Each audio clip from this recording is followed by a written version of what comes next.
Yo! So Ryan and I made a video for Happy Camper Denver that just opened up.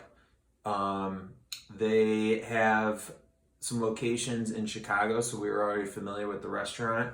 But we were riding our bikes one day and we saw the new location here. So we pulled over, whipped out the cameras, talked to the awesome team over there, and asked if we could film some stuff. So we got a couple different shots.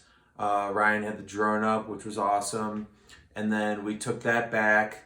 Ryan sent me the first edit, and then I started working on a track. So today I want to just walk you through real quick kind of what that process looks like and how I landed on the track that we ended up using on the video. What?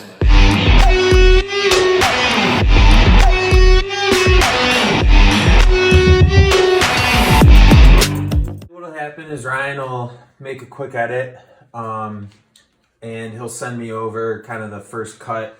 Obviously no music, but we're just taking a look at the different shots that we got. I'm starting to get an idea of the timing that he's working with, and where we can do some cool audio edits that match up with the way that he's editing the video. Sometimes I'll make the track first. Sometimes he'll make the first cut of the video first, and we'll go from there. In this case, I had a little cut like this to work with, which was awesome.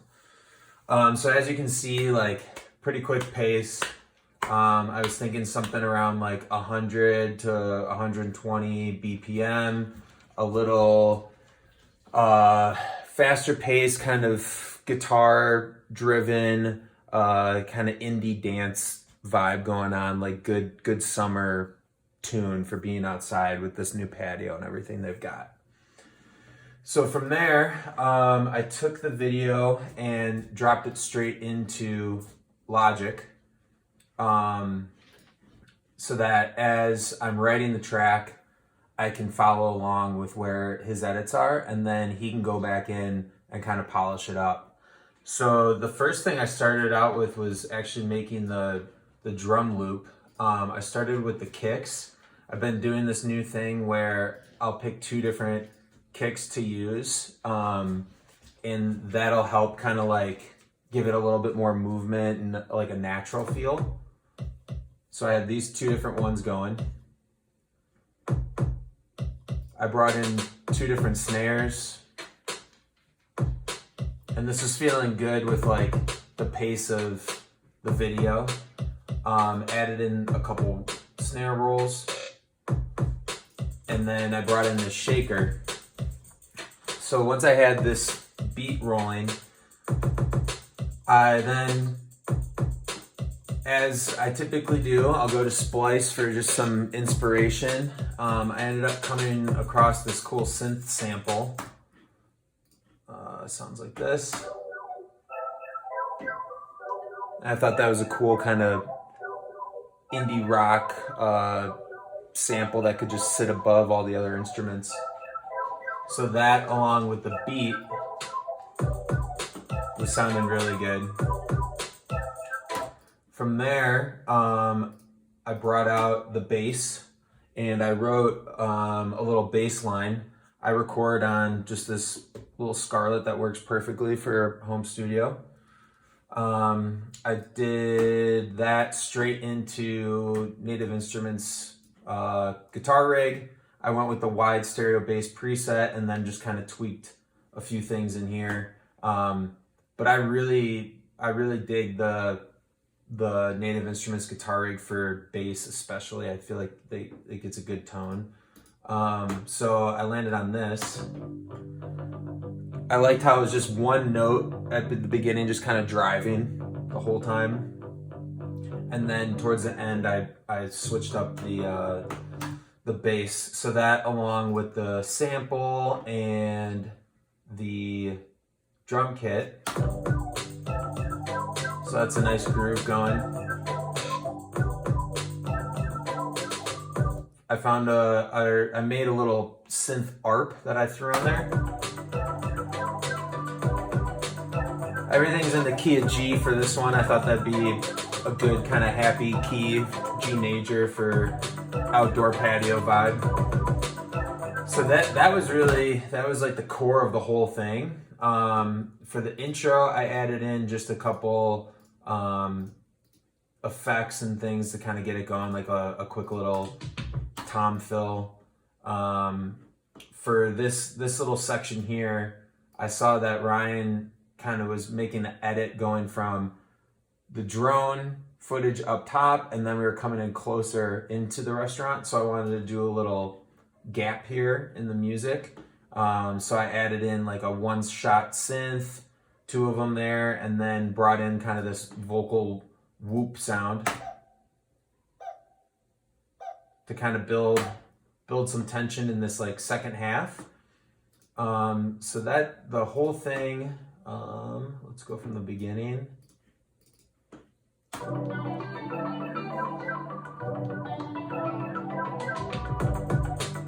So nice driving bass, kind of hanging in there, and then a little gap. And then we come into the restaurant. I hit that little, that kind of kick triplet there to give a nice fill with Ryan's quick edits. And then from there, the video, we wanted to highlight their sign in front, and then we start to go into some more like fast-paced edits of showing like the disco ball, the location, a little bit more of the outdoors, so it starts to get a little bit more dynamic. So I wanted to pick up the pace a little bit. So that's why I did a little break here with the logo going, and I just kept this percussion shaker rolling during this part. So it goes from that beat of everything to just the shaker right here. What? And then I wanted a big drop. So I added in that what sample of the guy talking, and then I knew I could hear like a cool kind of guitar solo going. So pulled out the guitar and I put together this little lick.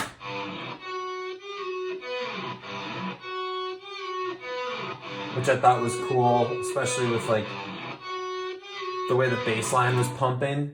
So I've just got guitar rig going on that. Started out with the Big Monster preset and then added in a few things, kind of tweaked it. What really gives it that pump though is the Nicky Romero Kickstart plugin, which I really love to just kind of give it that pulsing feel. And then I just EQ'd out all the low end. I ended up doubling it up with this one, which is just a little heavier with some more feedback. So the two of those together,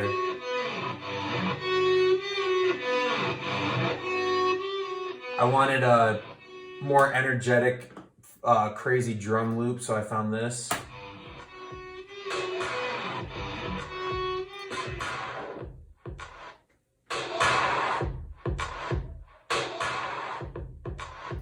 I brought in these little clicks, like tongue clicks.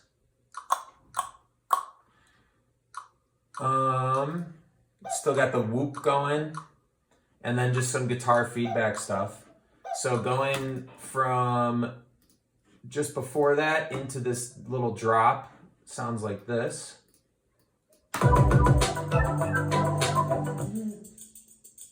What?